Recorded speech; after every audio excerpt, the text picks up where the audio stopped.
in hindsight, it will make everything so much easier. It will reduce all the clutter with transposition and trying to understand why things sound the same but are in different keys. It will make life much, much easier. Trying to think in numbers and Roman numerals, like what kind of interval is it in relation to my home key is the only thing that interests me. Like if we're in a major scale, we know from our root, our 1 to the 2, there's always 2 notes going a whole step. Like the interval is what matters.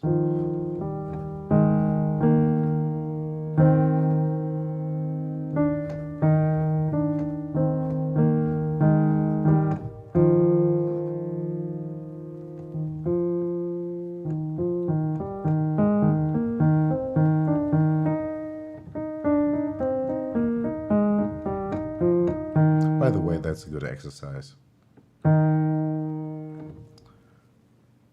So let's start playing on theme. We're gonna get into our blues soon, but let's do some scale exercise. Still two-handed. Maybe get a metronome.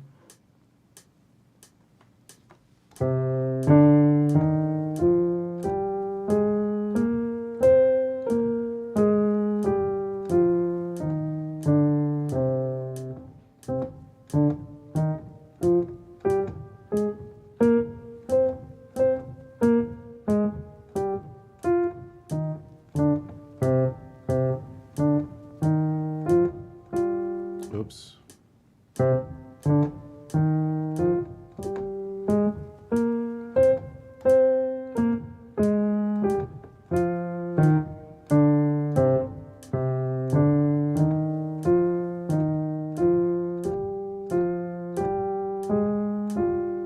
Oops.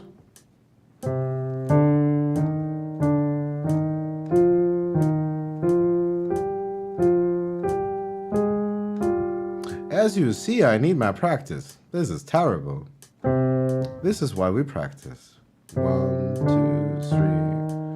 1, 2, 3, 2, 3, 4.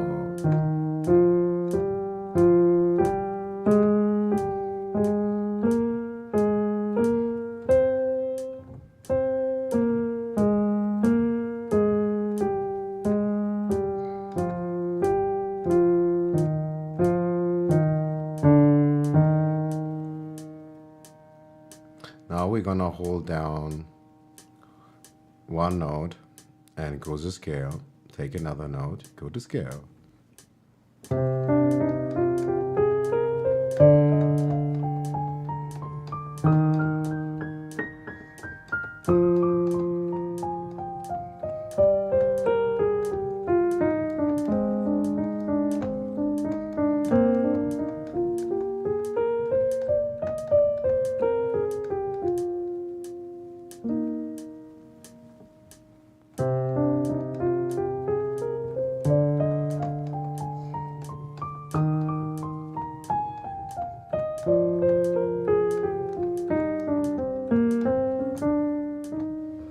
Something, something.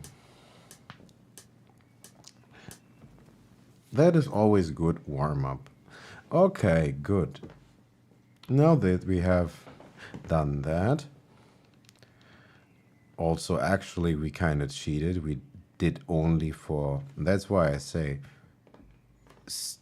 practicing a scale on every note, then we already have the major and the minor, but also every other mode. Because if we start playing this maybe on the 2,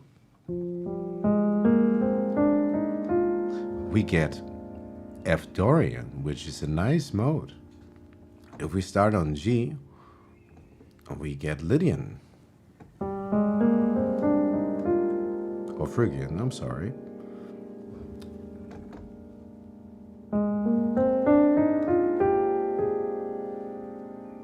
So many beautiful colors. And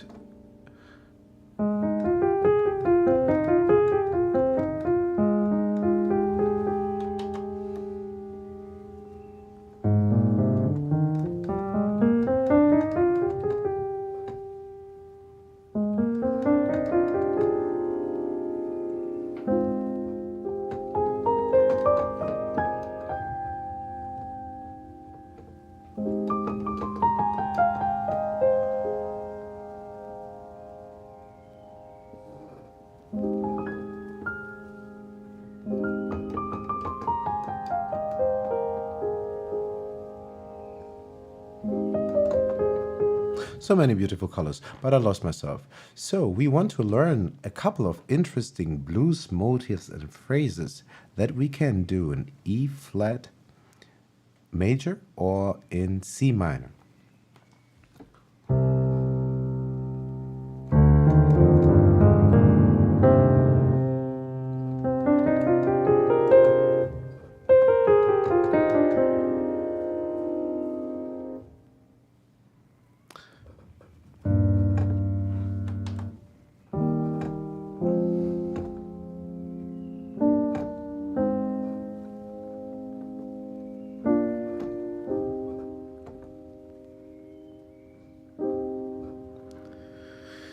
What kind of options do we have? So we are E flat major, yes.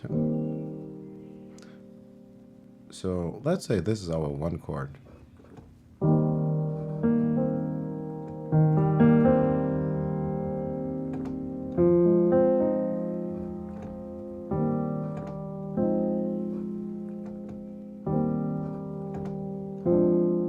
We could do that too, but that would be something else.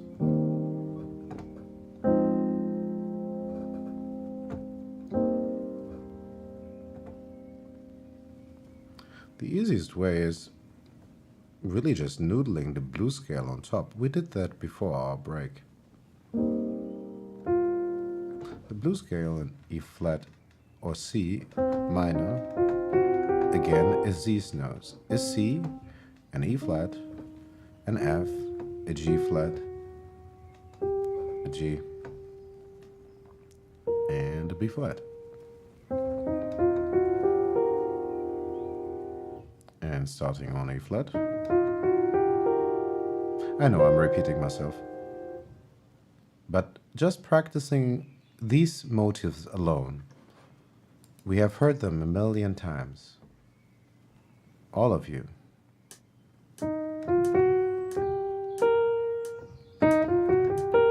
Let's turn off the click for a time.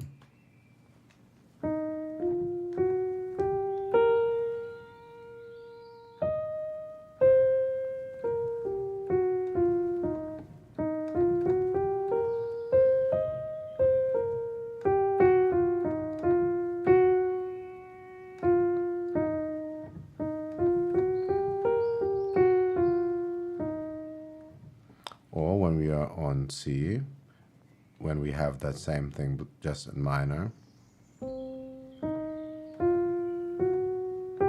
Often we also just hear the first 5 notes. Probably this is one of the most common heard blues. Like a very solid beginner blues is playing in C minor 7, going to an F minor 7, and just playing the minor blues scale.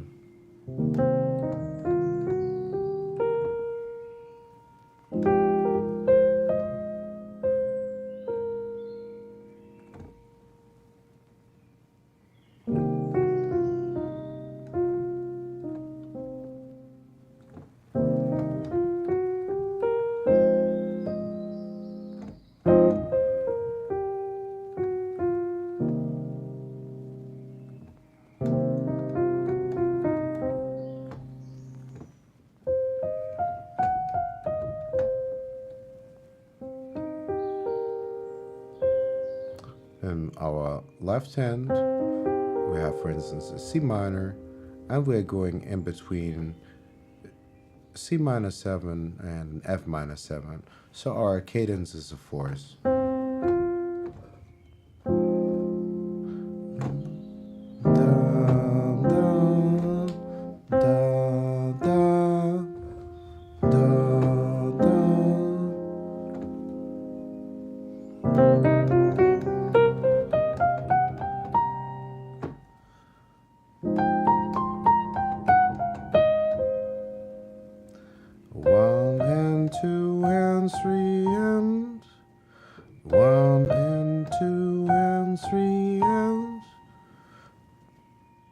4 and 1 and 2 and I'm sorry, I just can't count. Just imagine I could count, okay? But I'll make it work. So, one, ba, ba, ba, ba, da, ba, da, dum, da, da. Chord change. Da, ba, ba, da, da. Lord, I have the blues. Oh, I have the blues. Oh, I can't sing on pitch. Just imagine I would be on pitch. I have, da, da, da, da. Oops, sorry.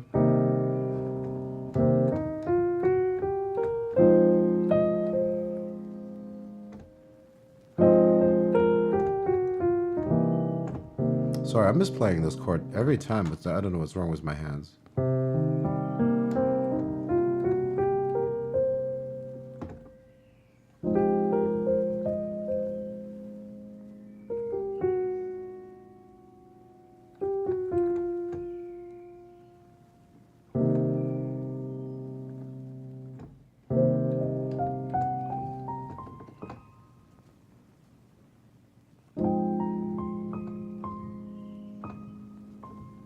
Ba da da da da da da. We all heard guitars play that forever. That's like the forever blues. Ba da da da da da da da da da da da da. And oh Lord, I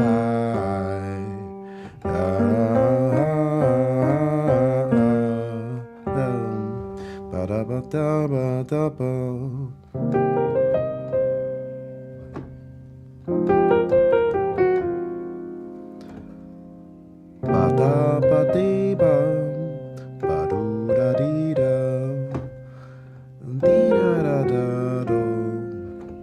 Okay.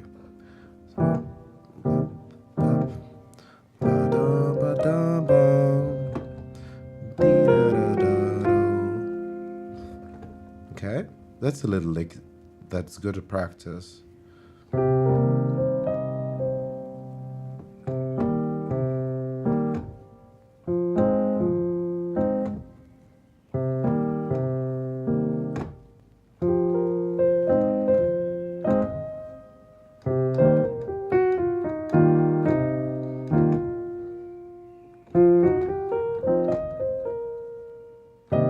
I can't hold a rhythm.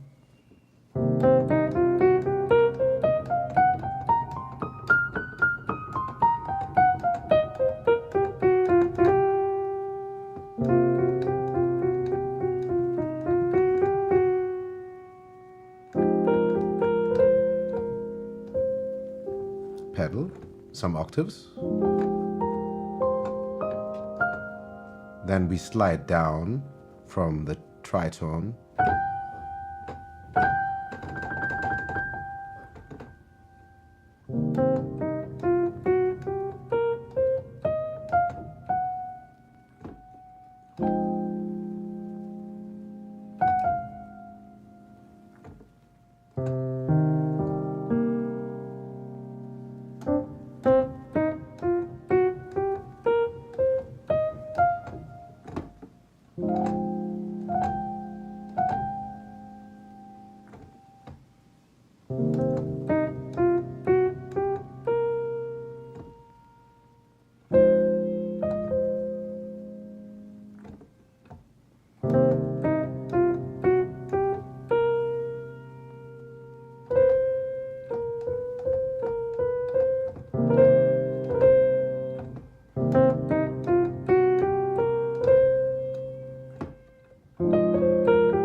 On the left hand, we play mostly just two chords.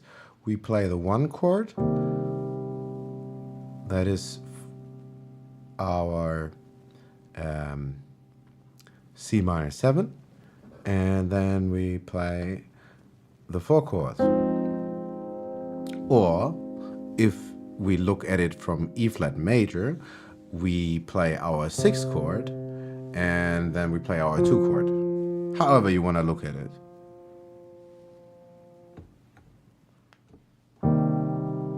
That's our change. So we go, and we could play it also as an arpeggio, going C, E flat, G, B flat. Lift off, pivot over, keep your thumb on your top note, and then start the arpeggio over.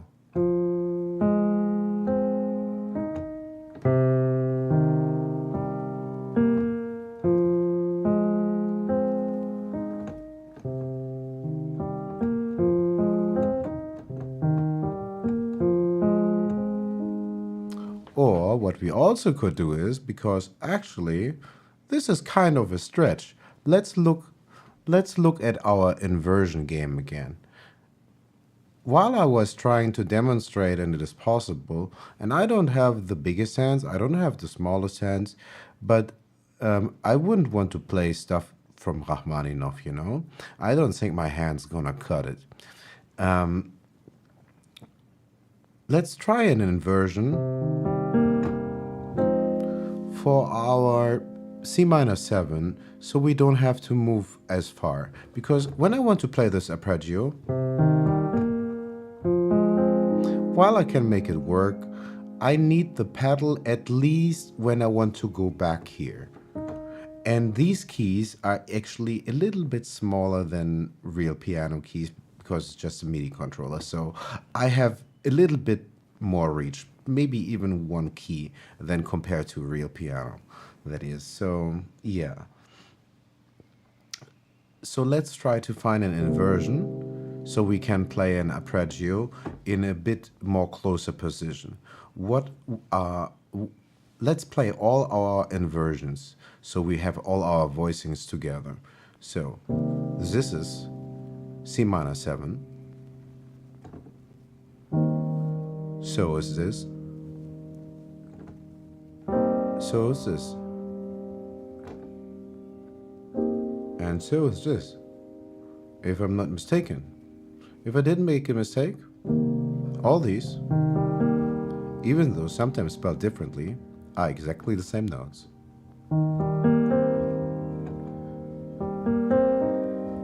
And they are all our first chord. Just like I said, it's like vocabulary. It's just another word that just is almost, yeah, you know what I mean. A synonym, kind of, so to speak. A synonym that sounds a little bit different, but this is the same chord. Oh yes, this is the same chord. Yeah, this looks weird, but it still sounds kind of the same, doesn't it? So let's do this again. Our one chord. Okay, interesting. I'm not quite content. We could do this.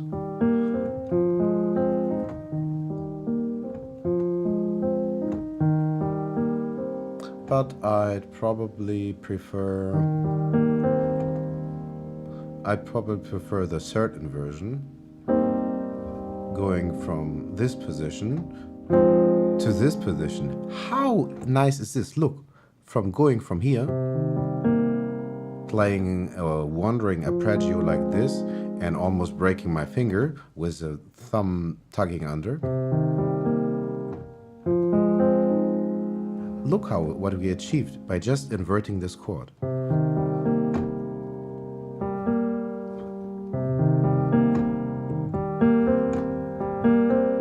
Now we are almost, it almost looks like we misplayed our first chord. Now let's play again. Let's play our blues in the right hand.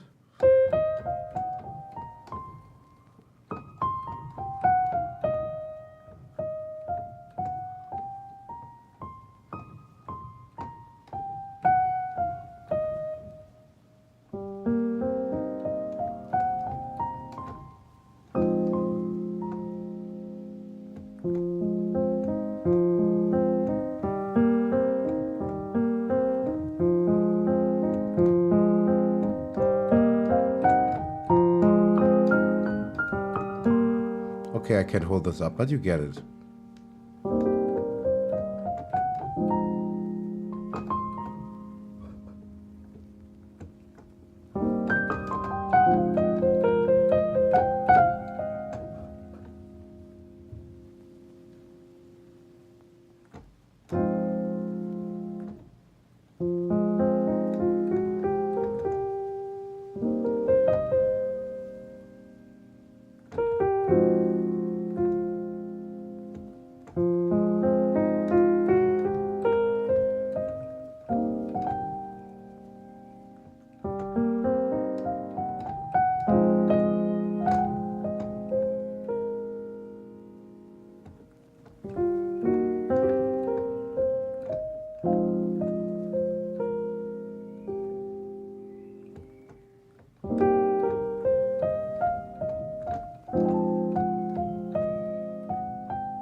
And just play with it.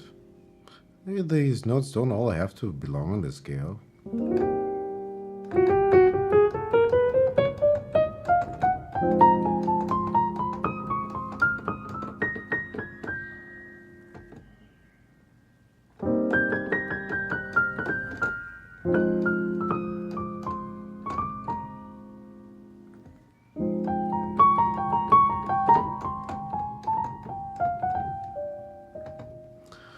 You know what I mean? Sometimes try to make it an exercise to play the note that is most outside of the scale, the most foreign note.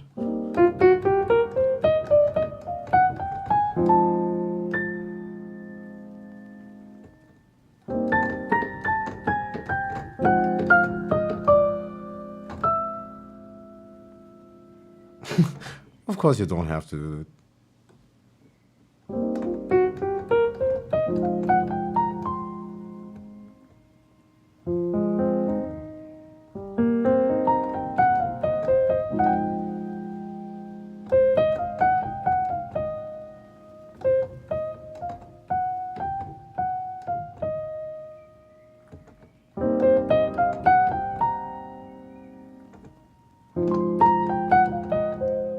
Pata pata pata, pata pata pata pata. If you think of it like if you were singing, it's much easier to get these rhythms because you know these rhythms. Ba-dee-ba-da-ba-ba-ba, dee-ba-da-ba-da-ba. You heard so many phrases like this. I'm sorry. ba da ba de bo, ba da ba de da.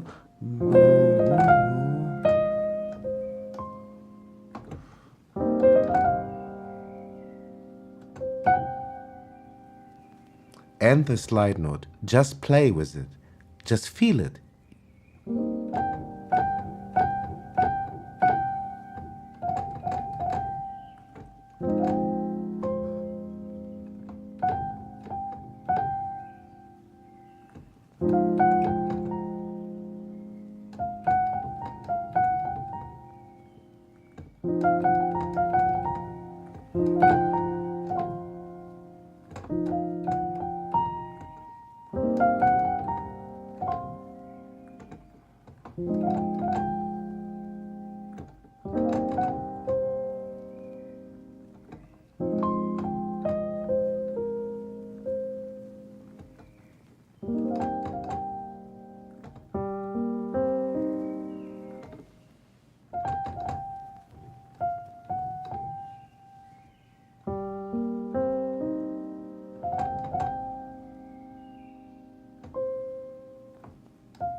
I'm playing this trill. My thumb is on F. My index finger is on G flat. And my ring finger is on G. And I'm just alternating, going slowly. 1, 2, 3, da da. Da da da da da. Da da da da da da da da da da da da da. And then we can slowly start increasing it. Da da da da da da da da da da da da da da da da da. Or maybe just in one direction and a little bit more staccato. Rip, rip, rit, rit.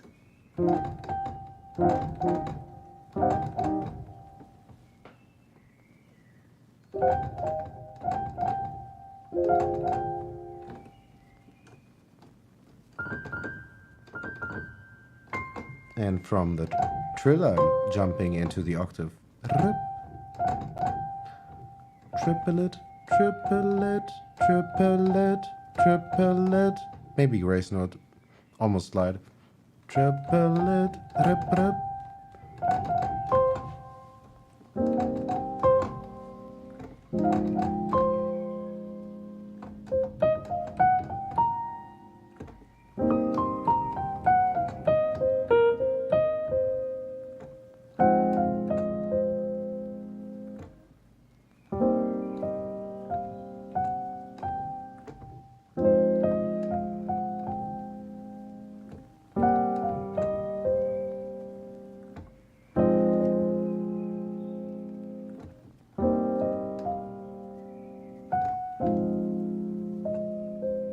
And then you just break it up. Just think of it like you're you're a blues musician, you know? Like you sing the soul and the pain and whatever, or your coffee is too cold, whatever it is. And you can just start grouping and chopping up um, these figures and patterns however you choose. Like, say, we have now our 2-chord progression in left, and we want to think about like how could we make it maybe like call and response. Let's like woke up this morning, woke up this morning, yeah, ba-da-ba-da-ba-ba. Yeah, my coffee was cold, ba-da-ba-da-ba. Da dee da da da da do da da do da da do da da da da do da dee doot dee doot. You make up simple like birds singing. You think about Whatever your soul, like what you would want to hum intuitively, or how you hear your favorite musician's phrase. That's what you probably want to play.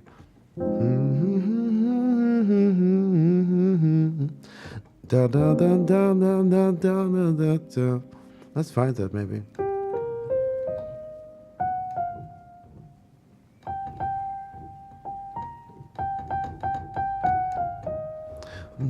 Da da da da da da da da da da da da da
something, something, something, something. But let's take a break. It's always important to take a break. The ears do get tired, and we all keep spending way too much time and inside looking at these glowing rectangles.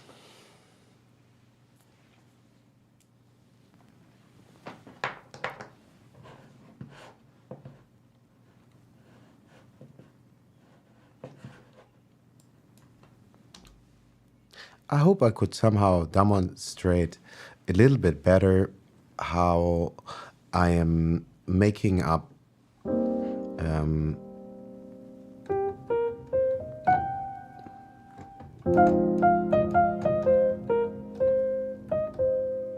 offenses like this. Try to sing like bap doo ba doo ba dap dee ba doo dra be doo.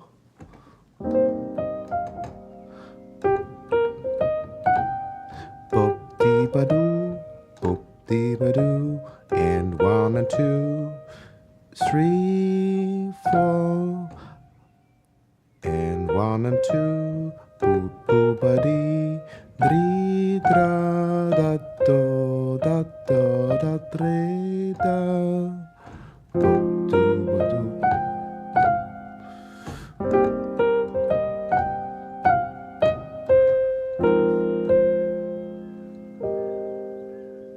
Boop doo ba doo.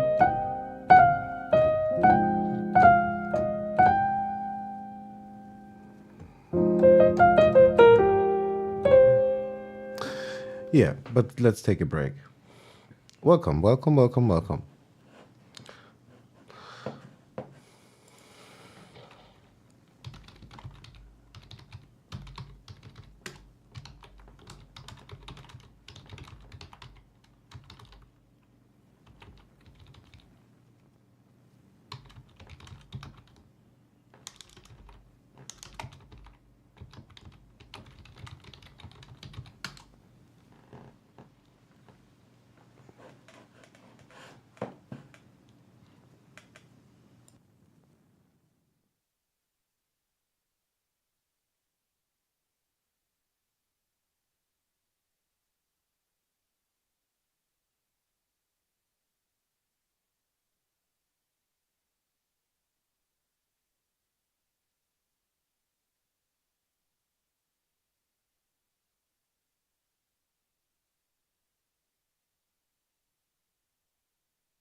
All right, we are back. I hope you all had a good break. And yeah, what should we do next? Miguel, you asked me a question. You said, can you show a quick 2517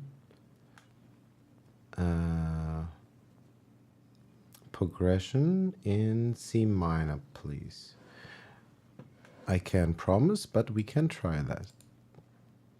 So let's start to write that down first. And then we are going to start the mission on creating a 2. Let's create our own block for this to practice. 2, 5, 1, 7. Alrighty. And C minor.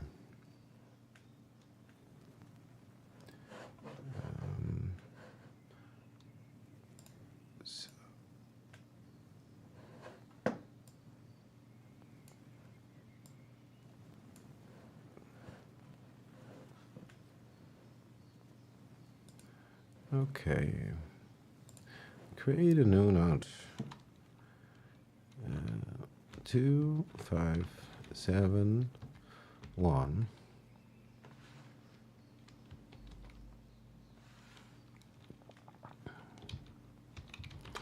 Minor progression in C. Okay.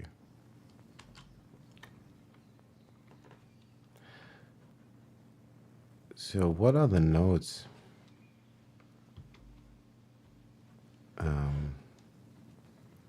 that we have?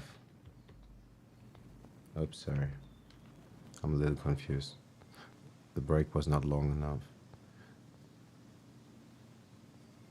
So our first note in C minor is C. Our second note is D. Let's make this a little bit faster, sorry. So these are the notes of C Aeolian or C minor. So first C, second is D, 3 is E flat, 4 is F, 5 is G. Our 7th scale degree is A flat. I'm sorry, our 6. 1, 2, 3, 4, 5, 6. I can't count. I believe I have said that a couple of times. I can't count. I may repeat myself. So our 1 chord, or our 1, 2,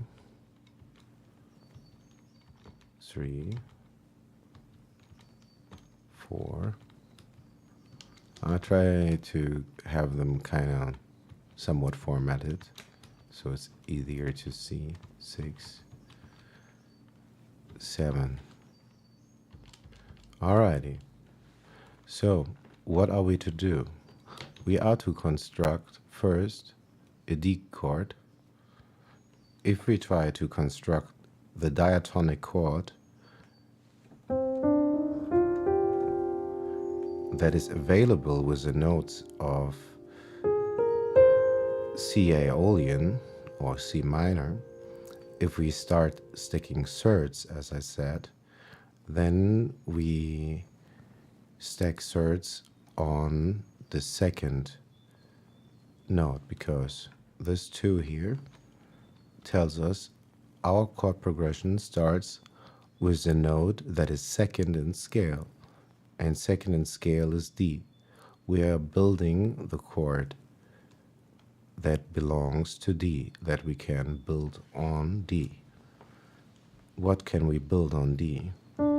There's D, we skip E flat, we take an F, we skip the G, and we play A flat. and that is a diminished chord. Why is that a diminished chord? What the heck is a diminished chord? Let's look at a major chord as the archetype chord, so to speak. How is a major chord defined even? We have our root, our 0 or 1, and our next note is exactly 4 half tones distant. 1, 2, 3, 4. That is the major third. And our next note, the next interval, always in respect to our tonic, our home key, is 7, a perfect fifth. That is 7 tones away.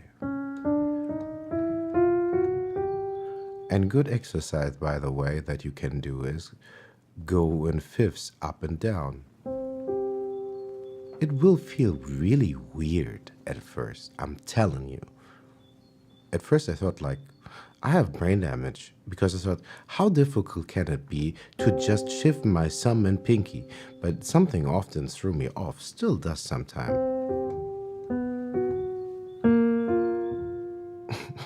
Maybe I already made a mistake. I think I did.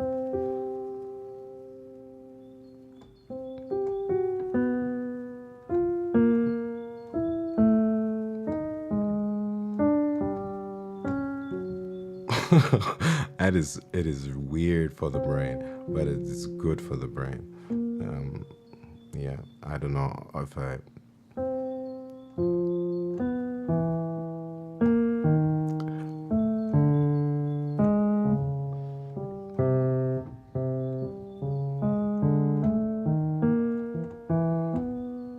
Or what is actually a really, really good exercise. There's one thing sorry that I'm taking so long, but that is very important actually.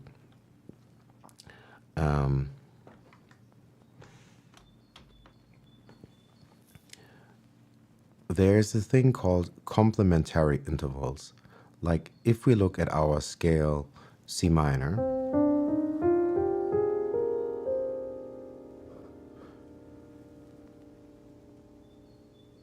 like if we think,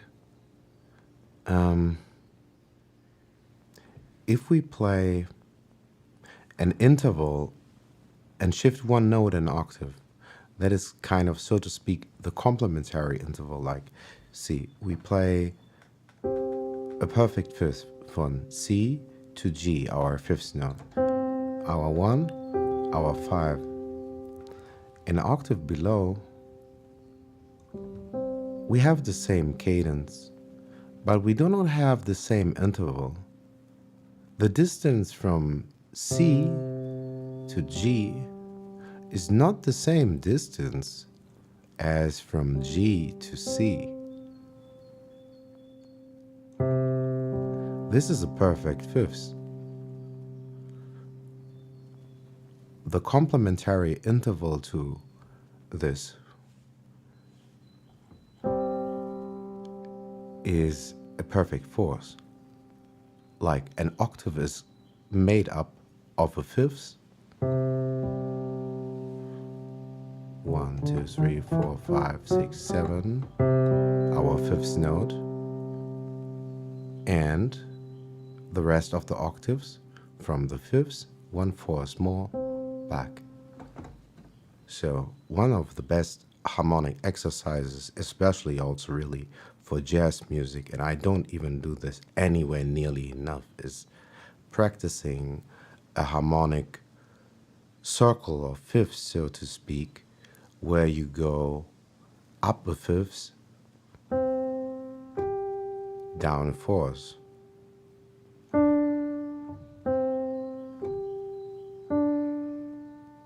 And I can't even demonstrate because I'm really way too slow on the brain at the moment. I'm sorry. I'll get there. The break really wasn't long enough.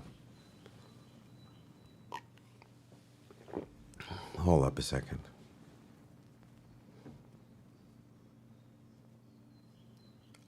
Up a fourth, down on fifths, upper fours, down on fifths, upper fours, down on fifths, upper fours, down on fifths, upper fours, down on fifths, upper fours, down on fifths.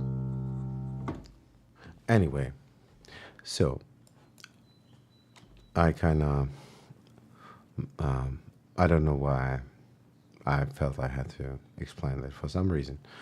I think it's very interesting to note because actually this is very similar to our idea that we discussed earlier about voicings and inversions. Like we said, this is C major, and this is C major. And so this is C major too. And the idea of using complementary intervals, like if we are just playing an octave in the fifths,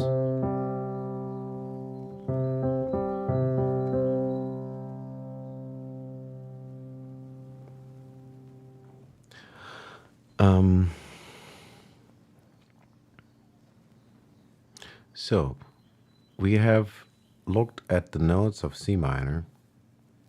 Let me get chordy a little bit smaller. So our task is making this progression in C minor so we can play fancy funky blues. We have to decipher and understand what it means to play a progression in 2, 5, 7, and 1. When we know our key, we can assign just numbers to these notes where they show up in the sequence in relationship to the root note, our one note, our tonic. So we build a chord on D. First, we are stacking thirds now in the key of C minor.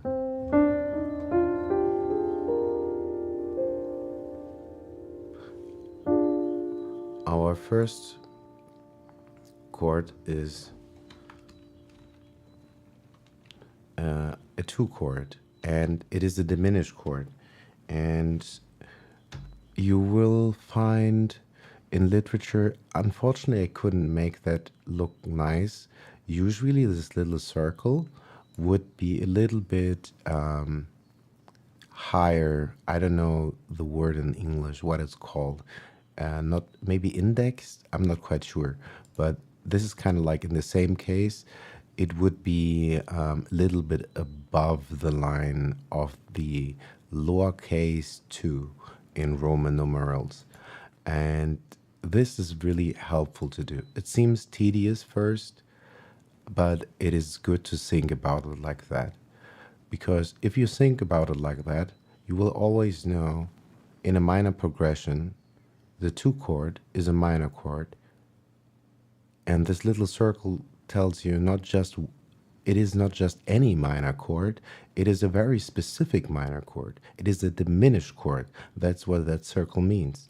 What's the difference between a normal minor chord, like C minor, and a diminished minor chord? A diminished chord is a chord that has an interval that has been diminished. And the interval that gets diminished is the fifths. It will get diminished by half a tone. And by doing that, it becomes a new chord because it's a new note. There are new tensions. All these relationships have changed. The interval between the G and the E flat and the C is not quite the same, obviously, as with our G flat. So how is a diminished chord defined? A diminished chord is actually the most funky chord and the most beautiful chords in the world. I will be talking probably the next 20 years about diminished chords, I think. There cannot be said enough about diminished chords. Don't even get me started. But long story short, our minor chord is made up of our root key, a minor third, three semitones, and a perfect fifth. A diminished chord is almost quite that, but we don't have the full fifths. It was diminished to the tritone in this case. But what is much easier to remember is a diminished chord is a symmetrical chord. It only consists out of minor thirds. And that's why you can play the most crazy stuff in diminished modes and scales, because with every other chord, you can at least guess what key it probably is. There's some context. You can discern between major, minor, augmented, but with a diminished chord, they all look really just the same, absolutely. You've heard this often sometimes in cinematic things, because it is just tension without really a clear space. Listen, we just six thirds, minor thirds.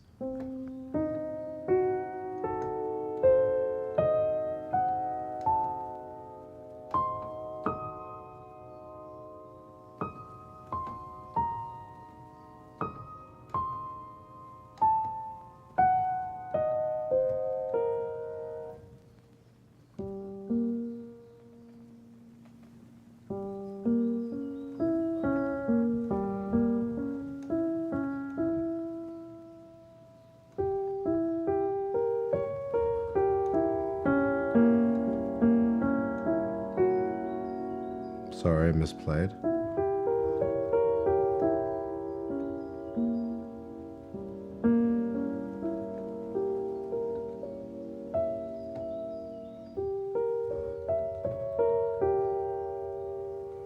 You can't really say what key that is. Like, what is the inversion of a diminished chord? I don't really know. Let's say this is our diminished chord. Like, what key is it? They all sound kind of like the same. It has no end, no beginning.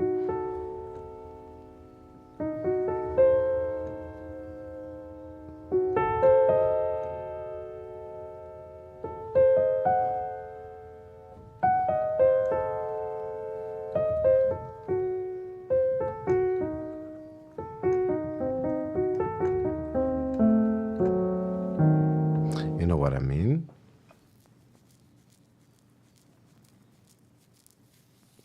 So, it is very interesting to note that we are starting on a two chord that is diminished. Our next job is to find our five chord. What is our five chord in C minor? That would be G. What kind of chord can we build on G when we stack the diatonic generic thirds? This is our 5.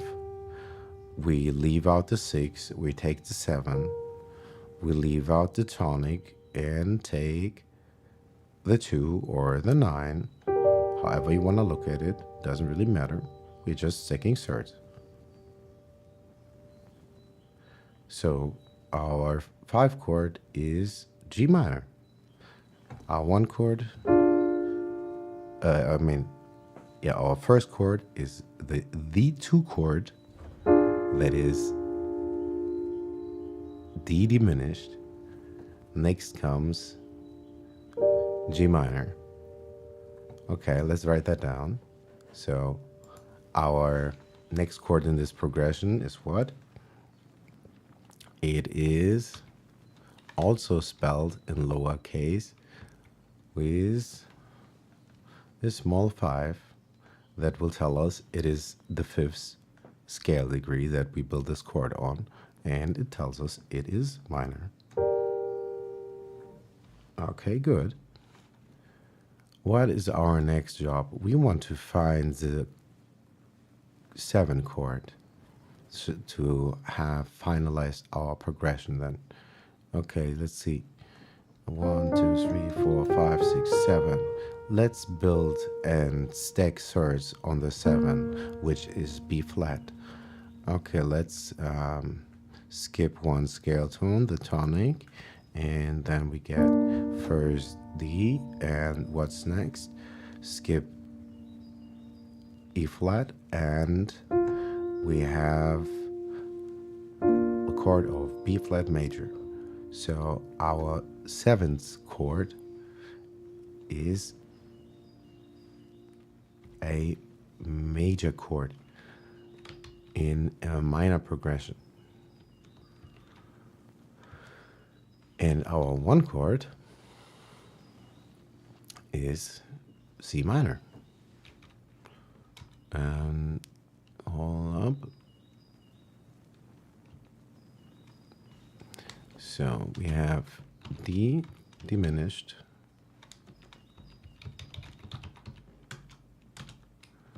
G minor,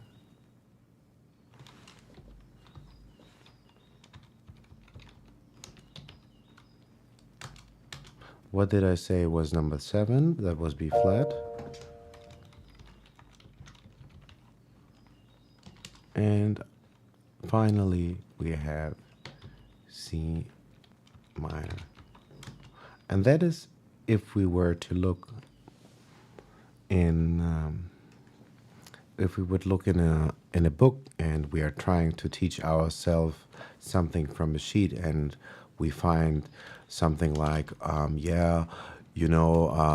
this is going to be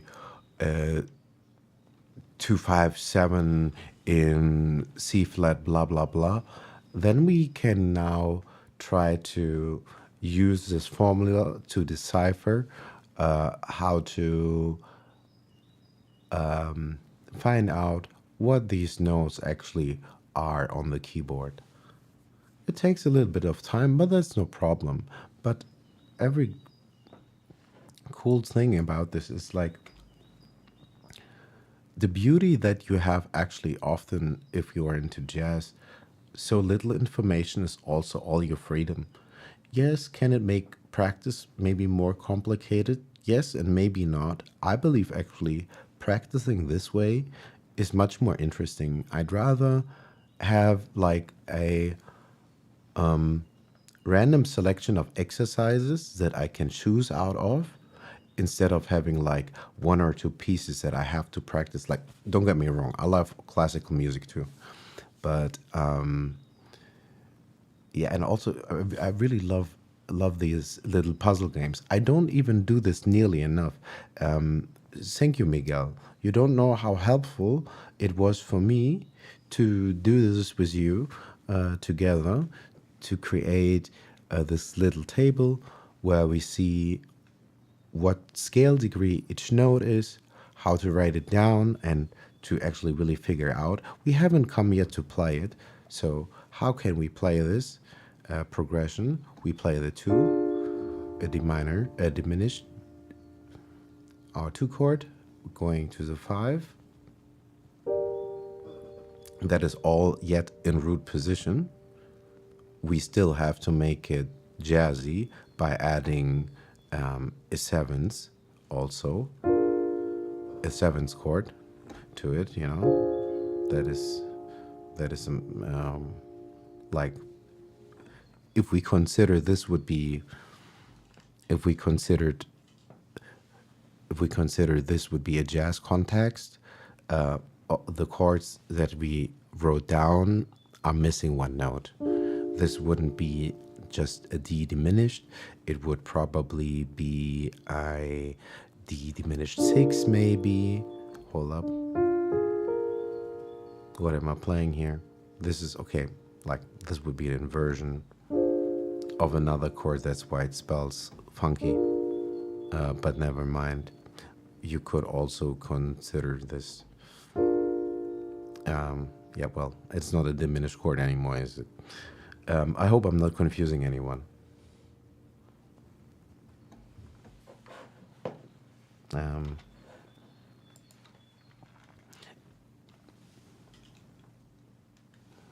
if I babble for too long and I'm losing anyone, or if I say absolute rubbish and nonsense, or I'm not making much sense, or I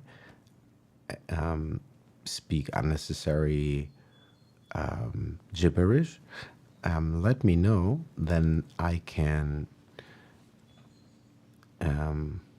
get back to focus and try to get my point better across to you.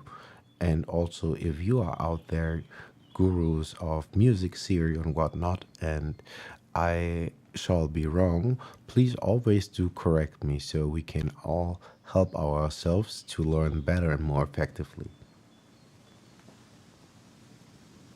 I'll make a little pause here until anyone says something for that regard for a moment. If anyone has any questions so far?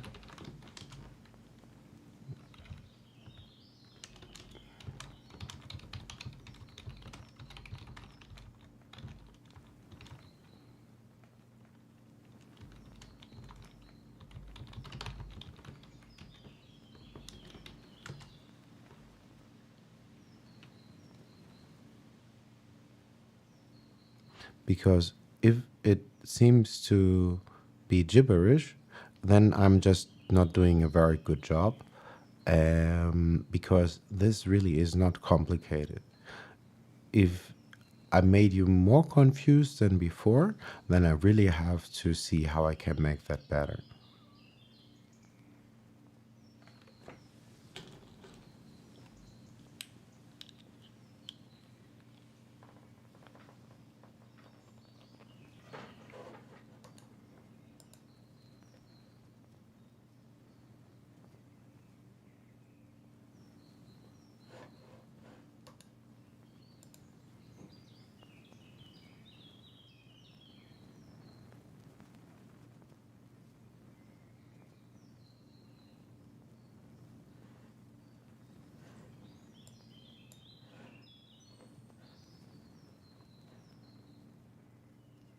All right. Maybe I should go to bed. Maybe. What a stupid maybe. I should just go to bed.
All right. I will go to bed. I say good night, happy practice, just groove it, stay funky, happy creating, and happy practice. Catch you another time.